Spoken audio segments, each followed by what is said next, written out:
Hi friends, welcome to friendly cooking. நான் உங்கள் ஐஸ்வர்யா.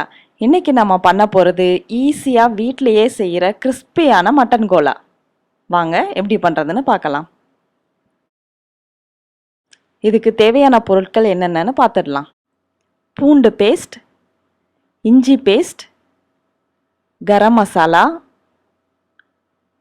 வெங்காயம், மட்டன்,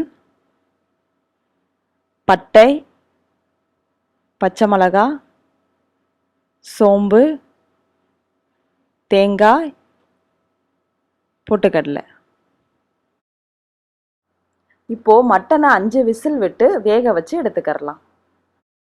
இப்போது வேக வச்ச மட்டனை மிக்ஸி ஜாரில் போட்டு கொரகொரப்பாக அரைச்சி எடுத்துக்கரலாம்.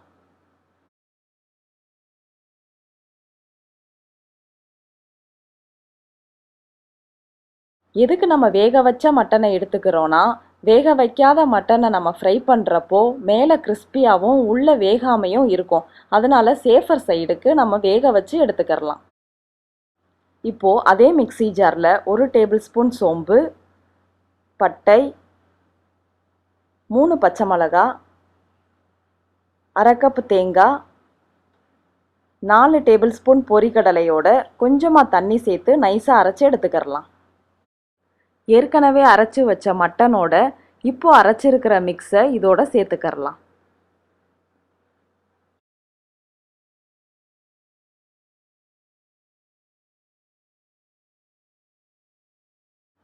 இதோட 1 டேபிள் ஸ்பூன் இஞ்சி, 1 டேபிள் ஸ்பூன் பூண்டு, பொடியாக நறுக்கி வச்சிருக்கிற 1 கப் வெங்காயம், 1 table spoon garam masala, 1 table spoon சோம்புத்தூள், கொத்தமல்லி, 1 டேபிள் ஸ்பூன் உப்பு சேர்த்து இதை நல்லா மிக்ஸ் பண்ணிக்கிறலாம். இதை நல்லா கலந்ததுக்கப்புறம் சின்ன சின்ன பால்ஸாக உருட்டி எடுத்துக்கிறலாம்.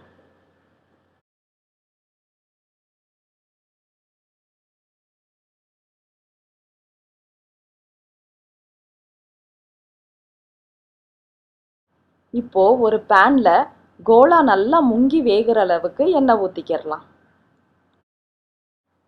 எண்ணெய் நல்லா காஞ்சதுக்கப்புறம் நம்ம உருட்டி வச்சிருக்கிற கோலாவை போட்டு ஃப்ரை பண்ணிக்கிறலாம்.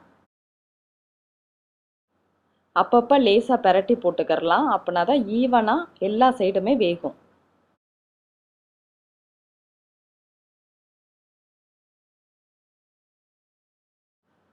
இங்கே பாருங்கள், இந்த மாதிரி கோல்டன் ப்ரௌனுக்கு வந்த உடனே இதை நம்ம எடுத்துடலாம்.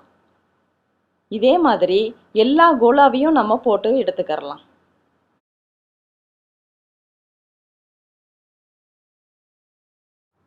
இந்த ரெசிபியை நீங்களும் வீட்டில் ட்ரை பண்ணி பாருங்கள். லைக் பண்ணுங்கள், ஷேர் பண்ணுங்கள். மறக்காமல் நம்ம ஃப்ரெண்ட்லி குக்கிங் சேனலை சப்ஸ்கிரைப் பண்ணிக்கோங்க. தேங்க்யூ.